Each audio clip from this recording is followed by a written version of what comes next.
ইমামা।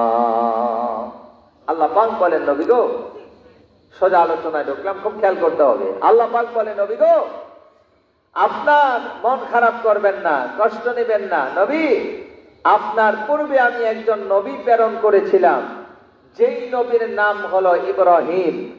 আমার ইব্রাহিমকে আমি আল্লাহ তাআলা ঈমানের অনেকগুলা পরীক্ষা নিয়েছিলাম। সবগুলা পরীক্ষায় 100 100 থেকে 100 নাম্বার পাইয়া আমার ইব্রাহিম পাস হয়ে গেছে। সুবহানাল্লাহ বলেন। তাফসীরের ভিতরে আছে প্রধান পরীক্ষা হলো 5টা। জোরে এগুলো শিরোনাম, একটু কথা বলতে হবে। বলেন, প্রধান পরীক্ষা কয়টা? 5টা। তো আজকে তো 5টা পরীক্ষা বলার সময় হাতে নেই, সুযোগও নেই। আপনাদেরকে একটা বা দুইটা পরীক্ষার কথা শোনাবো। আল্লাহ তাআলা একটা পরীক্ষা, 1 নাম্বার শিরোনামগুলা বলে দেই। 1 নাম্বার পরীক্ষা নিয়েছিলেন আগুনের পরীক্ষা। 2 নাম্বার পরীক্ষা নিয়েছিলেন সন্তান নির্বাসন দেওয়ার পরীক্ষা। 3 নাম্বার পরীক্ষা নিয়েছিলেন এইভাবে সন্তান নিজ হাতে জবাই করার পরীক্ষা। আর 4 নাম্বার পরীক্ষা নিয়েছিলেন একটা মসজিদ বানানোর পরীক্ষা। সুবহানাল্লাহ বলেন।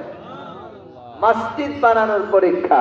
জোরে আওয়াজ দিয়ে বলেন, মসজিদ এটা কার ঘর? যেহেতু মসজিদের মাহফিল, এই জন্য এইখান থেকে কিছু কথা বলি। বলেন, মসজিদ এটা কার ঘর? আল্লাহর ঘর।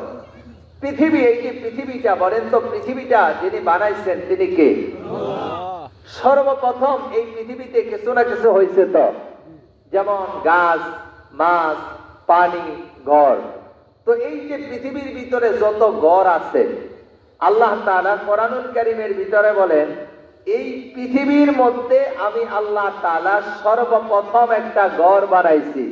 ইন্না আউওয়ালা বাইত উদিআ লিন-নাস লাল্লাযী বিবাক্কাতা মুবারাক। সুবহানাল্লাহ বলেন। আল্লাহ বলেন, পৃথিবীর প্রথম ঘর হলো বাইতুল্লাহ। বলেন, পৃথিবীর প্রথম ঘর কি? বাইতুল্লাহ। এটা কার ঘর? আসবে না, জোরে বলতে হবে, কার ঘর?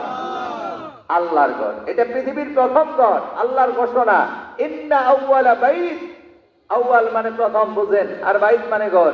আল্লাহ কয় এটা হলো পৃথিবীর প্রথম ঘর। পৃথিবীর প্রথম ঘর হলো বাইতুল্লাহ।